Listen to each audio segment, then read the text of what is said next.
Hi, this is Accent Label Automation. I like to give a few tips and tricks about ribbon breakage, label breakage, or label peeling.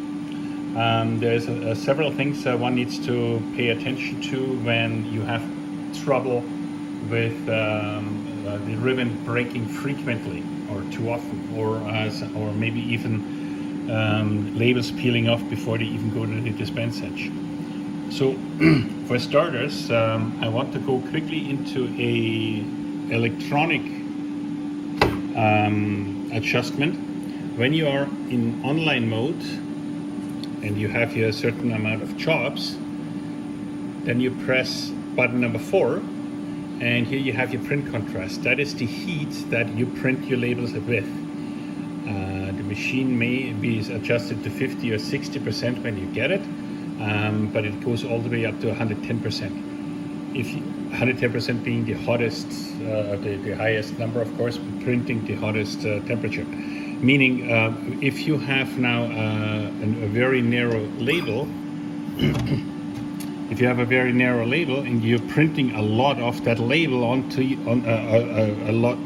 a lot of that ribbon onto the label, and your ribbon is only 1.5 or 2 inches, it could actually be that you completely destroy the integrity of the ribbon, and therefore causing that breakage. So now for everything subsequent, I'm gonna simply now turn this machine off.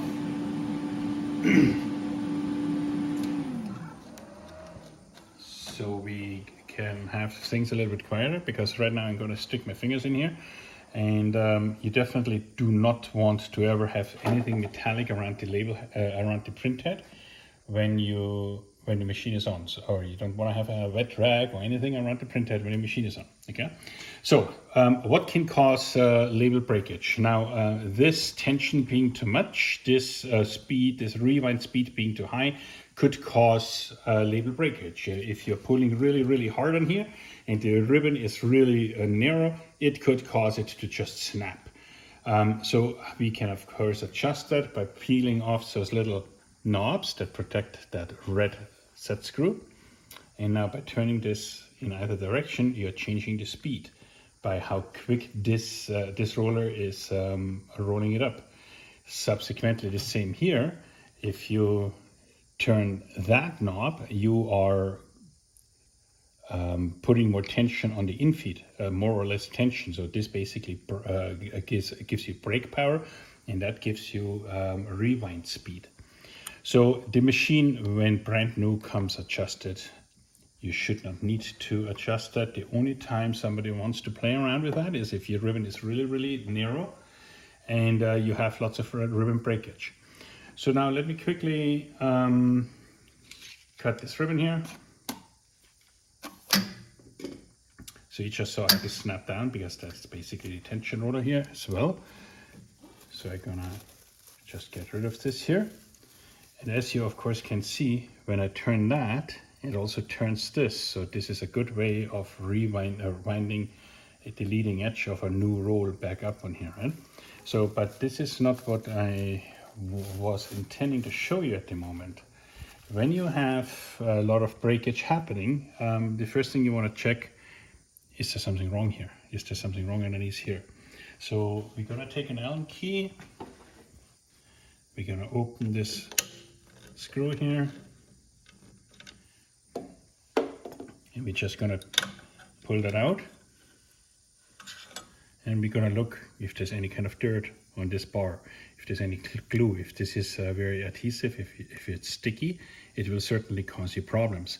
What can happen then, of course, if your label is, the adhesive on your label is maybe not very aggressive, and it peels the front edge off from it, it can get stuck on here, and then the first label gets ripped off, and you're ripping it off, and it just is sticky on here. So make sure this surface is clean. So now when you put this bar back in, move this label sensor all the way to the outside. As you can see right here, this is the label sensor. And then this little knob needs to slide in this groove here, okay? So make sure you get that in.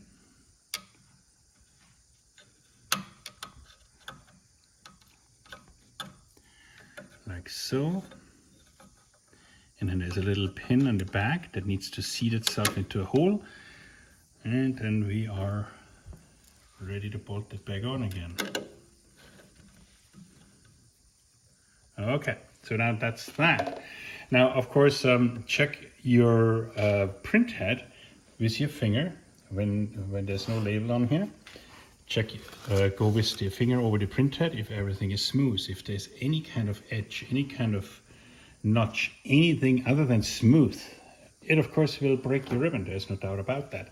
So now we covered the heat, we covered smooth transfer of labels and everything. Last thing here, there's a teardrop dial right now. This is how much pressure the print head is putting onto the label and ribbon. The number 2 is medium, 3 is the highest, 1 is the smallest. If you can get away with 1, do that. But machine ships from the factory with it adjusted on number 2. If you have lots of ribbon breakage, check if you dial that back, if that makes any kind of difference. So that could also be having some effect in your success. Subsequently, the quality of the ribbon is as important as anything. We only sell one type of ribbon, the highest quality we can get. You might just think that's too much money I'm spending. I'm buying cheaper ribbon, and then you end up with problems. That's very common to be. So make sure your ribbon is of good quality and has good stretch resistance, A. But B, you need to have near edge ribbon. You cannot put flathead ribbon in here because flathead ribbon is just of a lesser quality. And then, of course, matching the ribbon with the label is another one. You want to make sure to get good quality print that you have the correct ribbon. If you get the wrong ribbon and then you have less quality print, and then you turn up the heat here and you turn up the pressure there, and then you're just compounding problems.